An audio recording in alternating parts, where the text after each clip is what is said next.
Ayan, isang magandang umaga mga ka-farmers. Sugula tayo sa sibuyasan at bagong patubig to mga ka-farmers. February 27 nagpatubig kami, ngayon ay February 28. So kahapon ay nag-spray sila ng Pesca.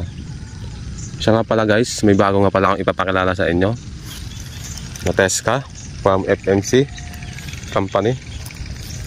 Alam naman natin ng FMCI, magandang klase din ng mga lason nila, katulad ng Privaton, Binibia.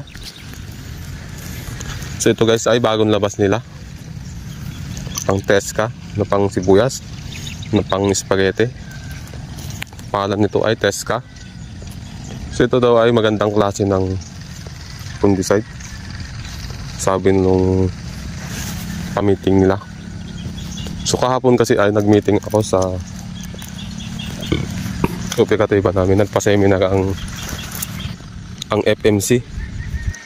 So may bago silang inilunsad na fungicide na Pesca nga. Maganda daw ito para daw sa mga spaghetti na nagsisimula pa lang, talagang napipigilan niya. So may nagpatunay doon sa nag-seminar, taga Mamburao sa Occidental Mindoro, talaga daw mabisa. Pero yung spaghetti na ay hindi na kaya yun. Pero yung nagsisimula pa lang, talagang mapiprevent niya na may babalik sa dating ganda. Ang kagandahan lang ng Pesca ay pwede mo siyang imiksan ng mga organic pang uod. Saka 20 ml lang siya, pantakal, matipid. Pero medyo may kamahalan din, nasa kulang 2,000 din siya, kalahating litro lang yun. So ikumpara mo naman sa Cabrio na sobrang mahal na, 22.5 na ngayon, kalahating litro lang. So makikita natin na yung Pesca kung maganda ang talab talaga. So ayan, ang sibuyas natin ay, ng aking father ay medyo pandak lang siya, hindi gaanong lalaki ang laman ito, gawa ng pandak lang siya.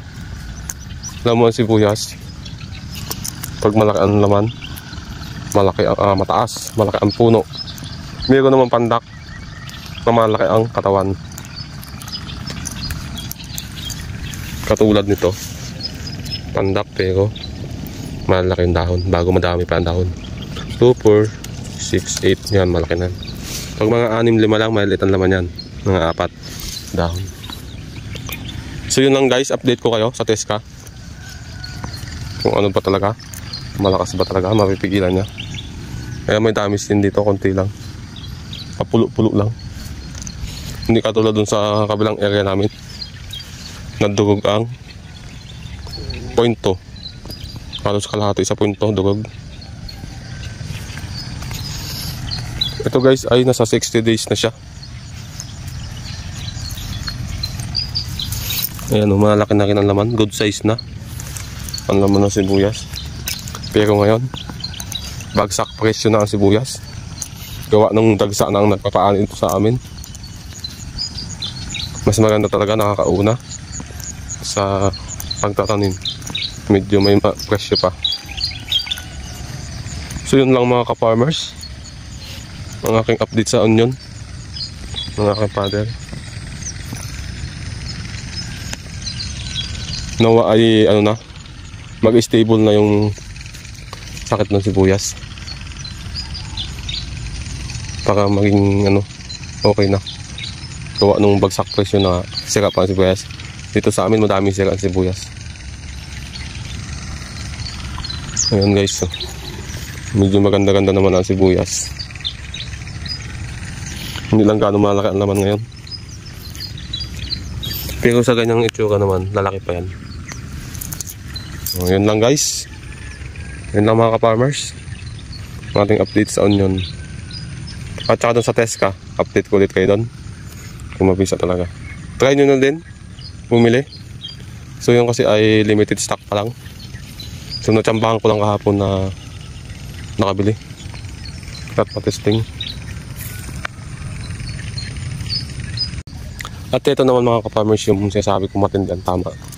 Itong isang banos na ito, ito. Pero yung medyo taas na yon, may damage din siya pero kaunti lang siya. Napapakita ko sa inyo. Hindi na rin damage. Ayan guys. Ayan, may pulo yan. So ngayong February 27 ay magpa-spray ako ng Hyper mamayang hapon. So pangalawang pasok ko ng Hyper to. Siya nga pala guys, ako nga po pala ang nag-manage ng sibuyas. So ako po yung patimpla ng lason, kung anong titimpla. So kailangan kasi sa sibuyas diskarte.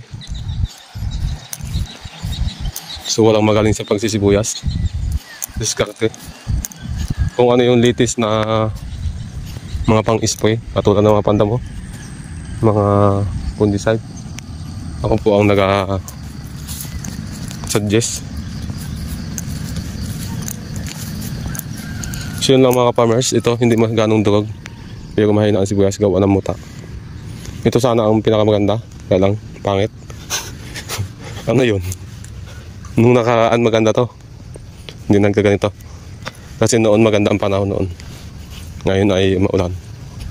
Nung nagpatubig pa kami, nababad pa ng tubig kaya nagaganyan, nasabayan pa ng ulan kaya nagaganyan yan. Kaya kung magpatubig kayo, huwag babad. Pag na puno na yung pinitak, mga ilang minuto lang, tanggal na. So yun lang mga ka-farmers ang ating update. So kala nyo napakaganda pag malayo, pero sa picture talagang durog.